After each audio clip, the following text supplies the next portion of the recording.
সাংবাদিকদের ওপর নিপীড়ন বন্ধ, কাজের অধিকার এবং সুরক্ষার দাবিতে বহরমপুরে সাংবাদিকদের ডেপুটেশন এবং বিক্ষোভ সভা।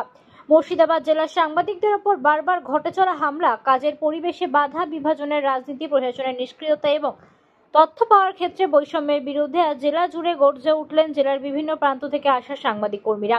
মুর্শিদাবাদ জেলার সাংবাদিক সুরক্ষা এবং অধিকার রক্ষা মঞ্চের আহ্বানে আজ 6 আগস্ট বুধবার দুপুর 1টা থেকে বহরমপুরে টেক্সটাইল মোড় সংলগ্ন চৌতারা মুক্ত মঞ্চে অনুষ্ঠিত হলো এক বিশাল প্রতিবাদ সভা এবং অবস্থান বিক্ষোভ। আমাদের এসপির সঙ্গে খুব সৌহার্দ্যমূলক আলোচনা হয়েছে এবং উনি আমাদের কিছু যে আমাদের দাবি দেওয়া ছিল যে সমস্ত যা অনেক মিডিয়া পার্সনসদের তাদেরকে যে হোয়াটসঅ্যাপ গ্রুপে তাদের সঙ্গে ইনক্লুড, তাদের নাম উল্লেখ নেই সেসব নয়, এবং খবরের যে বিভিন্নভাবে খবরের যে ফলো আপ সেটা ঠিক মতন যাতে করা হয় সে ব্যাপারে উনি খুব আশ্বাস দিয়েছেন।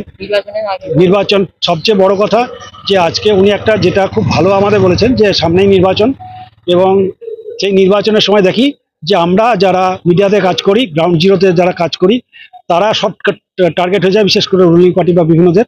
তাদেরকে তাদের মোবাইল কেড়ে নেওয়া হয়, তাদেরকে গাড়ি পুড়িয়ে দেওয়া হয়, তাদের কেড়ে নেওয়া হয়, বিভিন্নভাবে তাদের অ্যাটাক করে, তখন পুলিশকে আমরা খুঁজে পাই না। এসপি বলেন কোনো ব্যাপার নাই, আমাকে পার্সোনালি আমার হোয়াটসঅ্যাপে পাঠাবেন, আপনাকে সঙ্গে সঙ্গে আপনাকে যে কমপ্লেন করতে হবে তার কোনো মানে নেই।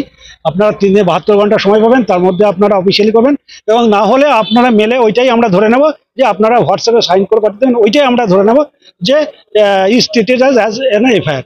এটা খুব আমাদের কাছে ভালো লেগেছে। আর যে সমস্ত জার্নালিস্টদের নাম এখনো ইনক্লুডেড হয়নি, ওয়ার্কিং জার্নালিস্টদের নাম হোয়াটসঅ্যাপ গ্রুপে সেখানে দেখবেন।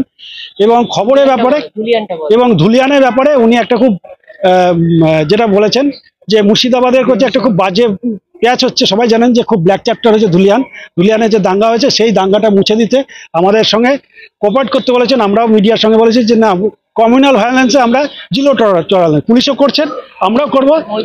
এবং মইদুল সহ যাদের গাড়ি বিভিন্নভাবে ভাঙচুর হয়েছে বা তাদের গাড়ি পোড়ানো হয়েছিল, এবং যে সমস্ত সাংবাদিকের মোবাইল ক্যামেরা বিভিন্নভাবে ডিস্ট্রয় করা ছিল, এবং তাদেরকে নাম, তাদের লিস্ট, তারা এখনো ক্ষতিপূরণ পায়নি, সেই সমস্ত তাদের সমস্ত ডিটেলস আমাদেরকে পাঠাতে বলেছেন, আমরা পাঠিয়ে দেবো, এবং সেগুলি উনি সহানুভূতির সঙ্গে তাদের যাতে ক্ষতিপূরণ দেওয়ার ব্যবস্থা করা যায় সেটা উনি দেখবেন। এই সমস্ত আলোচনা হয়েছে। প্রাণময় ব্রহ্মচারী।